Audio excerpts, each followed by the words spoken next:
স্বাধীনতার পর থেকে রাজনৈতিকভাবে দেশে কখনোই স্থিতিশীলতা আসেনি। রাজনৈতিক সরকার, অভ্যুত্থান, পাল্টা অভ্যুত্থান, আবার গণতান্ত্রিক ব্যবস্থায় ফিরে যাওয়া সহ নানা ঘটনার সাক্ষী ৫৪ বছরের বাংলাদেশ।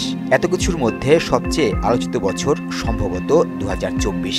কারণ ছাত্র জনতার অভ্যুত্থানের মুখে ইতিহাসের সবচেয়ে দীর্ঘমেয়াদী স্বৈরশাসনের অবসান হয় এ বছরের ৫ আগস্ট।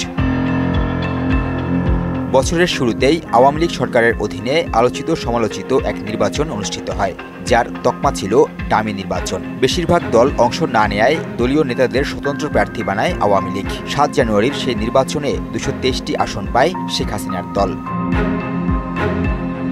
স্বতন্ত্রদের ভাগে পড়ে ৬১ আসন, ১১ সিট নিয়ে বিরোধী দলের চেয়ার পায় জাতীয় পার্টি। এছাড়া ২০১৪ সালের ৫ জানুয়ারি এবং ১৮ সালের ৩০ ডিসেম্বরের নির্বাচনে একতরফা ও রাতের ভোটের কলঙ্ক লাগে আওয়ামী লীগের গায়ে। সুদবিহীন ব্যাংকিংয়ে আত্মশুদ্ধির পথ এনআরবিসি ব্যাংকের ইসলামিক ব্যাংকিং আল আমিন। টানা ১৬ বছরের শাসন আমলে বেশিরভাগ সময় সংসদ ও মাঠের বিরোধী দল বিএনপির আন্দোলন সামলেছে আওয়ামী লীগ। দমন পীড়নের পাশাপাশি বিএনপি নেতাদের গ্রেফতারও করা হয়। এর মধ্যেই মার্চের দিকে দেশের বিভিন্ন গণমাধ্যমে একের পর এক আওয়ামী লীগপন্থী আমলাদের দুর্নীতি ও অর্থ পাচারের তথ্য উঠে আসে। এদের মধ্যে সাবেক আইজিপি বেনজির আহমেদ ও সাবেক এনবিআর সদস্য মতিউর রহমান উল্লেখযোগ্য। নানা কৌশলে অনিয়ম দুর্নীতির অভিযোগ আর মাঠের বিরোধিতা মোকাবিলা করলেও আওয়ামী লীগের সামনে চ্যালেঞ্জ হয়ে ওঠে কোটা সংস্কার আন্দোলন। দীর্ঘদিনের কর্তৃত্ববাদ আর সামাজিক বৈষম্য সামনে এলে যা একসময় রূপ নেয় সরকার পতনের আন্দোলনে। অবশেষে ৫ আগস্ট ছাত্র জনতার আন্দোলনের মুখে ক্ষমতা ছাড়তে বাধ্য হয় আওয়ামী লীগ। সেদিনই দেশ ছেড়ে ভারত চলে যান দলটির সভাপতি শেখ হাসিনা।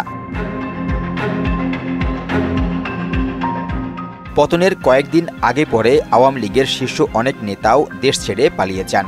গ্রেফতার হন উপরের সারির বেশ কয়েকজন নেতা। দেশ জুড়ে শেখ হাসিনা সহ আওয়ামী লীগ নেতাদের নামে মামলা হতে থাকে। গণহত্যার অভিযোগে দলীয় প্রধান সহ অনেকের বিচার শুরু হয় আন্তর্জাতিক অপরাধ ট্রাইব্যুনালে। অন্তর্বর্তী সরকারের নির্বাহী আদেশে সন্ত্রাসী সংগঠন হিসেবে নিষিদ্ধ হয় ছাত্রলীগ। এমন অবস্থায় বিভিন্ন মেয়াদে ২ দশকেরও বেশি সময় রাষ্ট্র ক্ষমতা সামলানো আওয়ামী লীগে দেখা দিয়েছে নেতৃত্বের শূন্যতা। অনেকটা উদ্বেগ আর আতঙ্কে দিন কাটছে তৃণমূল নেতাকর্মীদের। নাসির উদ্দিন, মোহনা সংবাদ, ঢাকা।